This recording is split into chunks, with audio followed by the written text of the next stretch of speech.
Hi, friends. Logan Clements here with the Better Events podcast. In this week's episode, we're talking all about the pros and cons of freelancing. If you are a longtime listener, you probably know we talk about freelancing and events all the time. And if you're new here, we are event professionals. So both Mary and I run our own businesses, but we also freelance often. And so this episode, we're really going to dive into some conversations that we've had offline and let you guys kind of in on some of our favorite parts about freelancing, some of the cons, as well as talking about some of our favorite tips and tricks. It's really helpful if you are someone who is thinking about freelancing in events or maybe starting a side hustle and just curious about how to make that adjustment. So, this episode is chock full of them, so give it a listen. But before you do, if you're loving what you're hearing, please consider leaving us a review wherever you listen to podcasts on Apple Podcasts, Spotify, or really anywhere, any of the major podcast platforms. And consider sharing it with a friend. If you're in the event industry, share it with another event pro. It's a great way to network with them if this sparks anything for you. Welcome to the Better Events Podcast. Join two event strategists, Logan Clements and Mary Davidson, who believe we can all create, host, and attend better events. In this podcast, you will learn about event strategy and actions that you can use today as an event host, planner, or manager. Hear directly from the people who are creating innovative and inspiring events today and tomorrow, and grow your business along the way. Now, let's get started, and thanks for listening to the Better Events Podcast. Hello, everybody. Welcome back to another episode of the Better Events Podcast. This is Mary Davidson, one of your co-hosts, and I'm joined by Logan Clements, our other co-host of the podcast, and we are going to dive into our topic today, which is the pros and cons of freelancing events. And before we get into it, we have, of course, our conversation starter. So this one's a weird one, but it goes with the autumn, fall time of year. So Logan, would you rather eat only corn for the whole month of November or only pumpkin? This is an easy question for me because I'm not a big fan of corn. So I'm going to go with pumpkin. I feel like most people will probably agree with you. Does corn have any nutritional value? I don't actually know. But I think I so. would It's got say fiber, I want to say. it's got something in there, I'm sure. Yeah, I would probably go with pumpkin, but I don't know. Think of how many ways you can eat corn. You could cream it. You could eat it on the cob. You could what else is there? You could grill it, but maybe you could do some of these things with pumpkins. I don't know. But yeah, I would say pumpkin. I like pumpkin flavor. Okay. Yeah, I like popcorn, but really don't really love any of those other ways you just listed. Popcorn, how could I corn, forget? Yeah. and I don't think popcorn would feed me. It would fill me up if I had to spend an entire month. But would like pumpkin puree fill you up? It's like baby food. It sounds more enticing to me than cream of corn or creamed corn. Okay. Fair enough. There you go. I'm sure listeners, you learned something that you really wanted to know about us. There you go. Yeah, now that we probably learned a little too much about whether Mary or I would eat corn or pumpkin for a month, let's dive into why we chose this week's topic. Mary and I like to talk a lot of time on this podcast, but also a lot of time offline about the pros and cons of freelancing. So we figured, why not turn our conversation into an episode so that we can share lessons learned? Because maybe you're someone who is already freelancing and could learn from our experience, or you're someone who's thinking about it, or maybe you have a full-time job and you're looking about starting a side hustle that has some kind of freelancing. We're going to be sharing specifically what it's been like on the event side of things. So maybe you're interested in a different kind of business, but we're excited to jump in and talk about what it is and a lot of our tips and tricks about how we've continued to stay as freelancers. So, Mary, do you want to start us off with explaining what is freelancing in general? I would say, and Logan, you're going to have a better definition for this. So I'll start it. You chime in because you've been doing it longer. But I would say freelancing is when you are a person and you get hired out for temporary work, like contracting. It is a contracted role, but sometimes it is for a long period of time. Sometimes it's for a shorter period of time, just like one little project. Maybe it's just a day. But basically, it's more you getting hired than your business. Legally, it might be your business getting hired, but it's them hiring for you and your expertise, I guess, if you will. What would you add to that, Logan? Yeah, I think I agree with everything you said. For freelancing, it would be just getting hired as you're not a full time employee for the company. So they are freelancing that work out to you. You might be, if you're going to get into tax codes, you're going to be someone who's 1099, which means you're an independent contractor, versus being a W 2, which is a like full time or part time employee. But yeah, you can do freelancing for everything from like just for an event to a multi-month contract to I know some people who work almost essentially full time with one client, but they are still considered a freelancer based on their contract terms. So it's very broad. But I did want to talk a little bit before we jumped in about the difference between freelancing and running your own business, because as you know, listeners, Mary and I both do run our own business. And so I think the lines can get blurred between being a freelancer and running your own business. Some of the difference that I would say would be um, you can do both, but if your company is getting hired, that would be more of like you are a contractor, your business is getting hired versus, as Mary mentioned, like an individual, you as Logan versus Logan Strategy Group is getting hired. Um, but I've also seen it in the sense of some folks we've worked with in the industry who don't necessarily have a brand or a larger company that they're trying to market, and they really are just a single person. I would qualify them as a freelancer versus like a business owner. But it's just kind of, some of it's more self-identifiable. I feel like in our episode where we talk about event planner versus event producer, I know some folks who are very adamantly a freelancer and others that are a small business owner. I use them interchangeably. Mary, how about you? What would you say is like the difference between the two? Yeah, I love everything that you said. I don't think I can, add or expand much more than what you said. Mostly because a lot of I feel like freelancing is stuff I've learned for seeing what you've done, and so yeah, it's a journey for sure, and it's interesting. But just like I guess double clarifying that when it's less of a partnership.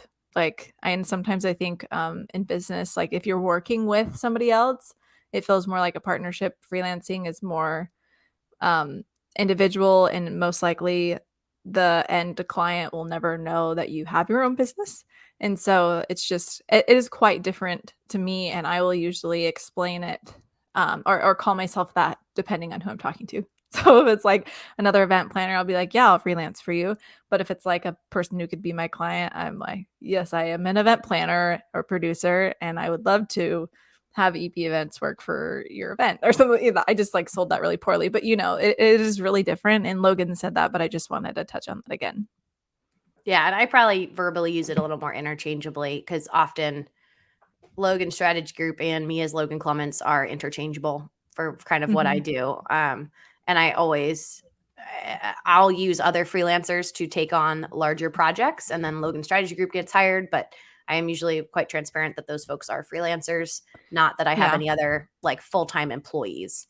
So that could also be the difference, I think, when you're thinking through some projects. But I think the examples we're going to try to use are instances where we were a freelancer or a subcontractor for another event company or another person who then the client was identifying us as working at that company. So I think that's where we're going to take it. But Mary, do you want to, what does freelancing look like specifically in the event industry? I have only vaguely seen freelancing outside of the event industry. My brother went freelance for a little while and would just get jobs basically for like motion graphics and stuff like that is what he was doing. And so that's what I'm comparing it to, I guess. So I might have like a different or skewed perspective. I don't know. But I believe that freelancing in the event industry I mean, just like we've already kind of explained it to be, but it does seem very uh, role based. So, for example, the event is a conference, and it's a production team gets hired to do the production for this large event, and you specifically are getting hired under that production team to do stage management or something very specific. And so, Logan, I think you could speak more to this because you really are into that world of production. But to me, that is really what it has looked like for me in the event industry. And even then, it's often like I don't know who my boss is. I just know who's like paying me because it's like layers and layers of who you're working for, and they're working for this person, and then that person's working for the actual client, and it's just this weird kind of layered thing. So I don't know. For the event industry, I think it can look like a lot of different ways, but I feel like when it's larger projects like production or some type of corporate event or conference, the freelance roles are more common. Yeah, I think to define it, I mean, even going back to like how we first started the episode, but I mean, a freelancer is really anybody who's not working full time for the company. And the company is broad because it can mean anything, and like any of those pieces of the puzzle, like Mary mentioned. But some other examples, Mary, for you would be like a freelance journalist doesn't work for one paper or news source, but they would be paid by different news sources to do different stories at different times. If that's like, and for listeners, that's helpful to think of. Versus someone who works for the New York Times. They would only write, they would never write for the Washington Post or something like that. So I've seen it in marketing. I've seen it in ad. I feel like everybody has freelancers, to be honest. Now, once you like realize what they do, you will know that a lot of the projects that you see both in the event industry and beyond, I feel like are powered by freelancers. Another word you might hear is gig workers. I know that you might think more like delivery drivers, Uber drivers, like when you think gig, but I think what we do in events, a lot of it's like gig workers. But specifically, I think in this episode, talking about, what it looks like to freelance under a larger company, under someone else. So it could be a production company, just any other company, and you're showing up as yourself. And whatever skills you're bringing. So in like Mary, in my case, like being an event producer, event planner, a stage manager, whatever that is, or it could be you as a videographer and you're not coming as your videography company, you're coming as this company's videographer. That would be how I would really define freelancing. So to kind of transition into examples of some roles we've had. So like one example I've had is I've been the event producer for an event agency. And so to the end client, I am an event producer at agency A. And that is who I'm working for, agency A, this entire time. I'm never mentioning I'm Logan Strategy Group or anything like that. But like Mary said, there can be intricacies, though, that actually you're getting hired by agency B, who agency A hired to find you. And then, so you're actually like your invoices are getting sent to this agency, but you actually work for this agency. It can be confusing, listeners. But a lot of times these projects and, are freelancer focused. And one of the reasons why I think is because some of these projects, a lot of these agencies are getting really busy. So there's a lot of opportunity here, listeners. If you are someone who's interested in freelancing, a lot of event companies, big and small, are working with freelancers to help them scale up temporarily for work when they get busy and have busy seasons. Why wouldn't they hire that person full time? Well, it's risky because maybe that business doesn't stick around or they're not always so busy. And so by having a freelance network or a group of freelancers they work with consistently, they're able to flex for busier projects and slower projects. Me as Logan Strategy Group, I do the exact same thing. I work with freelancers. Mary has freelanced for me. I have freelanced for Mary, and a number of other folks that I work with a lot. I will bring on for larger projects, but I don't have a consistent business that needs that many people 24/7. So I only use them as a freelancer. But I've been an event producer. I've been a stage manager. I've been an event assistant. Mary, how about you? What are some examples of roles you've had freelancing? Yeah, I would say that a lot of most commonly is under another planner who is, like you said, they need more resources. And so they bring me in and I use their email. I have their logo in my signature. I have a title for them, but the reality is I'm freelance and it just looks like I work for them, which I do for this project. But yeah, and so that all most commonly for me has been a specific role, like VIP speaker management or just speaker management in general. A little bit of production projects that I've been able to be with Logan on, or I've freelanced for a event software fundraising software company before. Just did one event for them.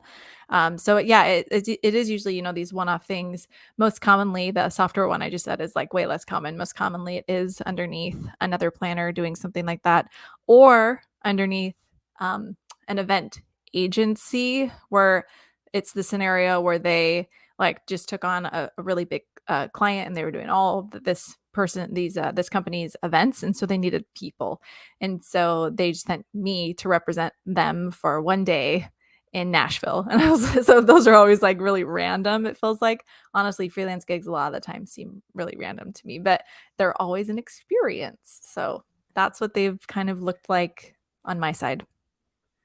Yeah, and so I think thinking about what our favorite things about freelancing are, um, well, my favorite thing is that freelancing gigs exist and there's a lot of them out there, especially right now with the event industry and how many folks probably retired and or transitioned to other industries during COVID. There's, if anything, like a shortage of skilled event workers right now. So there's a lot of opportunity out there, and I've also felt very fondly for freelancing because that's how I got my start in events. I worked for I did some volunteer work, and then I did some freelancing at events while I worked full time um, at a company. And I kind of like, I don't know how you would call it, but I freelanced inside my company, if that makes sense, not like illegally, but more like I was in the marketing department and our event department needed help. And so they would like pull me over to help out with event day stuff. So it wasn't an official freelancing role, but to me felt like a freelancer.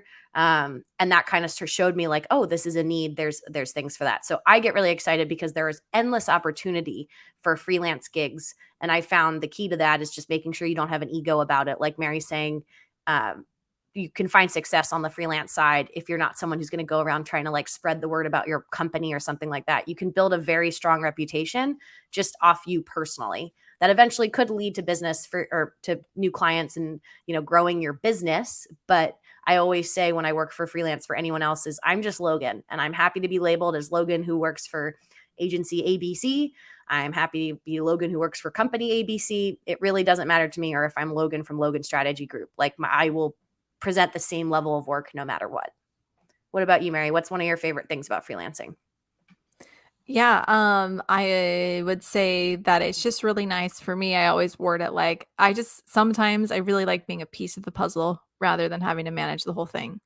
That is an entire different amount of stress than managing the whole thing. It's still stressful. Maybe we'll talk about that more, but it's yeah, it's just really nice to show up and just be in charge of one thing and not have to worry about my company, and I only worry about myself.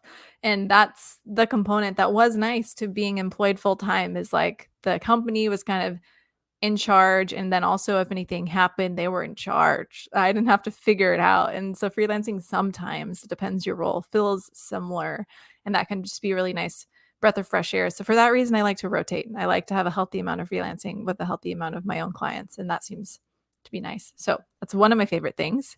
What's another one of your favorite things? Yeah, piggybacking off of what you're saying as a piece of the puzzle, I get excited because I can be a part of bigger puzzles than I could ever do by myself. So like getting to manage $1 million event budget, but not be the one who's worried about making sure I get that $1 million check so I can pay out to people. That's very exciting. And that's something that can only come across while freelancing because I'm currently not planning on growing my own company to something that is of that size. So it's been fun to be a part of these bigger projects that alone I wouldn't have been able to like pitch for and win as just one person, nor would I really want to. I'd rather jump in and be a part of somebody else's team and bring my special sauce, my style to it. Mary, what's another reason you like freelancing? Yep, and also just jumping on board with what you said, because they're bigger events, being able to try new roles that I wouldn't have tried before, and that's usually because someone is sticking their neck out for me, like Logan or one of our other colleagues, like bringing me in, and it's just such a cool opportunity to be able to try something and either learn that like what I do like about it, what I don't like about it, but that was the opportunity that I could try, and I never would have been able to get that gig by myself, frankly, like or for my company, I should say, and so that's a really good way to try out new things. If you aren't sure, try to freelance on something. Yeah, so I would say that's another one of my favorite things. Anything else, Logan, that you love about freelancing? I also love it because it's like speed dating companies. That's what Yeah. I say. When I started, we had a whole episode about our own businesses, and just the Spark Notes version for my journey was I did not start a business to start a business. I started a business because I needed like time to figure out what I personally wanted to do. And so I joke I've always been open to working full time for someone, at some point, but the hard part is I've just set a really high bar with what I do for myself. So I'd need to have a really, really special role and a company to convince me to do something full time. But by doing freelance, it's really fun because you get to get like inside a company and see what their workings are, what are their processes. You can kind of adapt some of your own with your best practices, and it takes some of the loneliness out of being a solo business owner, a solo entrepreneur, I think, as a freelancer, because you get to kind of get adopted into these company, ecosystems, and or make friends with all the other people who are freelancers with you. That has then created, like, we have our own kind of like freelancer family that I know I tap into when I need a lot of help on an event. And I have gotten business from those guys. So it's like the opportunity to meet people in the company, learn their inner workings, but then also to meet your other freelancers and know who they are, has led to nothing but growth, even beyond the event. How about you, Mary? Any other Yeah, positives? I know you love the people side too. I know. That's my last thing is the people. It's like with any events, events are so emotional and they're a roller coaster. And so you go through these crazy experiences with these people, like just people being absolutely like somebody who's attending the event being like absolutely ridiculous or just something. You have these either like amazing or traumatic bonding experiences. Yeah, or And like to me, servers catching on fire yeah, for a virtual platform in New it's Jersey, no big deal, and we all have to just hunker things. down and survive the event, even Yeah. though the fire is very far from all of us, but people can't get on your platform. Yeah, those kind of You bonding make experiences. these memories that literally last forever. But then in some cases, you might never see these people again. And I'm kind of like, obviously, if you just another freelancer and like Logan said, you enjoy working with them and you pull on each other, that's amazing. But sometimes it's like some person who has some random role that you interact with a lot, or maybe they are like on the client side, you really get to know them. But because of, I don't know, the difference in roles, you just like have no reason to like really see them again unless you like make this big effort, which you could. But I'm just saying, like with gig after gig, when you meet people like this, it's just so interesting that you go through these things with them and then you never see each other again. It's like kind of heartbreaking actually, but kind of interesting at the same time. So I love that you can meet so many different people when you do these types of roles. Yeah, definitely. Well, and I think we'll probably have some more faves that come up as we continue to talk, but switching gears here a little bit to talk about some of our not so favorite things, maybe some of the cons of freelancing. Um, and my first con would be you don't know what you don't know, which sounds so basic, but oftentimes when you're freelancing, you are kind of an island to yourself. And so you don't know what you already don't know until you kind of do it. And sometimes you have to experience some challenges, whether it is not getting the right rate for what you're doing, or, just a client that's really difficult to work with that you said yes to because you were just excited to get started or work with this person, and it's turned into a challenging situation. Um, or making sure you didn't actually charge enough because you didn't cover for your taxes come tax time. Like, these are things as a freelancer that differ very much. If you were a full-time employee, you wouldn't have to worry about some of these challenges. And so there's a lot of stuff when I first started freelancing, I felt like I needed to just learn by doing, um, and learn by talking to other people who had experience doing what I was doing. But a lot of, like, kind of, you had to learn it on your own for some of the some of my lessons learned. How about you, Mary? Yeah, well, honestly, I'm glad you said that because I wasn't even thinking about that. And then I was just like, oh, wow, yeah, you're right. I think almost every like role that's been freelance has kind of been like a, well, here's the stuff. Here you go. You ready? Like, and it's often very overwhelming at the start until you get familiar with even the verbiage and the jargon for that event. Like, it's very interesting. So I would say, yeah, you need to be self-starter, for sure.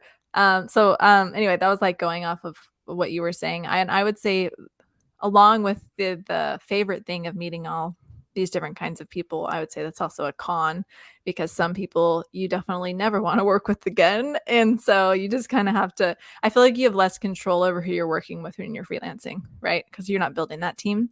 And so it can be really challenging sometimes with some of the people that you get stuck next to. So that can be really hard that you don't have control over those situations, which Logan, I feel like that probably resonates with you Yeah. as well. Well, and you could turn it into a pro. And the idea, though, because you're freelance, you don't have to work with that person forever. That's true. That's Like true. like Yep. your time together will come to an ending. And that is Yeah. what I've clinched onto when I have worked with folks that I don't necessarily get along with, or as I've learned, like, and we've talked again on this podcast about it, don't necessarily share the same values as I do or have the same work processes as I Mhm. do, which again is not saying what I do is better than them. It's just, this is what I'm comfortable with and what works well in my style. And I have learned not everybody works that way. And some of those folks that are considered very highly productive people to the outside world don't work the way I want to work. And so, yeah, that can be a con that you don't, when you are just a piece of a puzzle, you don't get to necessarily vet all the other puzzle pieces that get put in with you. Yeah. So you definitely have to get used to working with some different, difficult people, different communication styles, all of that good stuff as a freelancer. Yeah, and I think my next con kind of ties into what we've been alluding to, but of the you don't know what you don't know. But also as a freelancer, you often get put in roles that weren't the handover process. It can be like drinking from a fire hose when working with a company as a freelancer. Because think about it, when you're hired for a full time role, often there was someone in the role before you. And if you aren't already asking this question, and I've added it to my freelancer list of questions, is to ask, who was there someone in this role last year, especially if it's like an annual event or if you work for a company, and why is that person no longer in that role, just to give you some insight on maybe what it is. But with freelancers, sometimes your role is like brand new, so there's no processes for how to bring you in and onboard you and all that good stuff. And I know some agencies do some really intensive onboarding, which is great, but I know I've experienced some onboarding processes that then I get into the event and I'm actually doing the planning and everything, and I'm working with people on the team, and they're like, "Why are you using that tool?" I was like, "Oh, it was in the onboarding. I was told to list everything." They're like, "We don't actually use that." It's like, okay, so these are tools that HR has made to give freelancers and new folks, but then they're not actually how you actually execute the event. So my like tip for you, if you're starting freelancer, to help you avoid this con, is like try to have phone calls with people who are you're either going to be working with or doing a similar role to you. That has helped me combat some of this frustration of the onboarding, whether it's a lack of onboarding or it's not as intensive, or you just are like don't have time and you have to just be in the planning process already. I've done that on a couple projects that I was either more nervous about or just really wanted to make sure I had my ducks in a row. I just pinged either people I was going to be working with or I knew did my role before and was like, "Hey, can I have a phone call with you for like 10 minutes, 20 minutes to talk to you about this project last year?" And I've learned some valuable insights by tapping into those folks. Those are great. Yeah. And it's making me excited because soon we're going to talk about more tips and tricks for freelancing. And you just laid down some good ones. I just wrote down the one that you mentioned of asking, was someone in this role last year? So good one. I like it. My last con is meetings. I feel like when you freelance, there's more meetings because you're on bigger teams. And so they're often like big team meetings, which means that they're often unproductive for perhaps your role. It depends what your role is. But when I freelance, I often find myself in meetings where it maybe is only somewhat applicable to me. If anything, I'm hearing what's going on about the event, which can be helpful because, like we said, you just get thrown into it sometimes. But also meetings. So that's what I'm going to say is a con. You can't control those. You just got to go to them. So that's my last con. Logan, do you have any other cons? I feel like we're going to cover some of them in our tips and tricks when we talk Okay. about them, but I think just another con of freelancing could be the lack of consistent income. Again, you can turn Great it point. into a pro because with freelancing gigs, some of them can pay really well. So inconsistent doesn't necessarily mean low. It just means what it means of not the same amount of money every month. But that can be really stressful when you first start out, or especially if it is lower numbers. And so that was something as a freelancer. I know when I first started, I tried to get ahead of it and like make my own projections for what I was going to be making in the coming months as a way to try to combat that fear. I think it's something that we've talked about in our Community Over Competition podcast and like just the idea podcast episode and just the idea of like the abundance mindset. Like that has helped me a lot from when I first started as a freelancer. And I was just like, any work is good work. If it's work, I want it. And how I've transitioned a little bit more as a freelancer into making sure it either is like fitting something like a really interesting client or a role that I'm really excited about or pays well or, multiple of those or one of those versus just saying yes because I'm available and I could do it. Which I think were my criteria when I first started as a freelancer. So again, not saying you can't do that, but just making sure that you're kind of thinking through those opportunities. And if you have any kind of privilege of having a savings account or something to fall back on, that can also help you with dealing with those inconsistent months of income. And so, yeah, let's get into some more of these tips and tricks. One of the ones that I was thinking is that I feel like often I have gotten brought on to freelance, and it is like a freelance independent contractor type situation. And then for whatever reason, and this like goes a little bit like above my head, but some business reason of theirs, they decided to turn that role part-time because it's better for them, or they need to do it, or there's something that requires that they decided this is going to be part-time. You're basically still freelance, like nothing changes about what you're doing, but the paperwork is going to be different. And we get to cover your taxes for you, like part of it. That's what they say. And I don't know, I don't have like a firm, solid reason for why I don't like this, but it bugs me often because I feel like what it requires of me is to do more paperwork and I get paid differently. And it's just like a little bit different. And so I am really conscious of like what takes time. And I feel like when they change it to part-time, it takes more time out of my schedule. And so my tip and trick is that if this becomes a situation that you're in, one thing that I would encourage is that those contracts are often, that I've seen, they always list a conflict of interest. And maybe other freelance contracts do, Logan. I'd love to hear your thoughts on that. But what I've seen is because you're a part-time employee now, there's a stronger conflict of interest clause. And I always, every time this has happened, it's happened 3 times to me, I push back and I say, I don't want to sign this until you remove that because you just told me I'm still a freelancer. And so, I'm doing the same exact project for other people. So I'm not even going to go there. I'm not signing that. Say it nicer than that, obviously. But yeah. And so they've had to amend the contract every time because of that. And so that's a tip and trick, is if that's a kind of a weird situation, but that conflict of interest clause is important. Yeah, I think to a larger point of just read the contract, especially as a freelancer. You want to make sure you have a contract, is probably step number one. But I have always done a number of gigs where, it's just kind of like a gentlewoman's, a ladies agreement, a gentleman's agreement, however you want to call it, via email of like what you're doing. But making sure that, you read your contract to make sure some of those, because I've seen those before too. And I think they're applicable to people who are actual full-time employees, and that's within the company's right. But yeah, when you're freelance, you're probably going to be doing work for other people.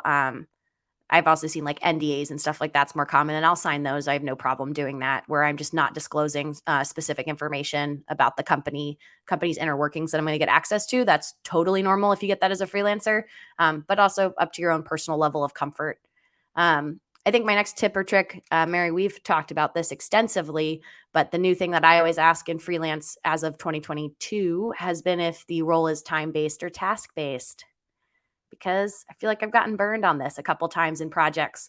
And what does that mean? Like time-based meaning, am I needing to be online every single day from 9 a.m. till 5 p.m. or even half day, or just you need me to set certain hours that I'm on, or there's lots of meetings, like you said, Mary, and like team huddles I have to be a part of that maybe aren't directly reporting to me, but I have to make sure I'm at the Monday 10 a.m. call every Monday.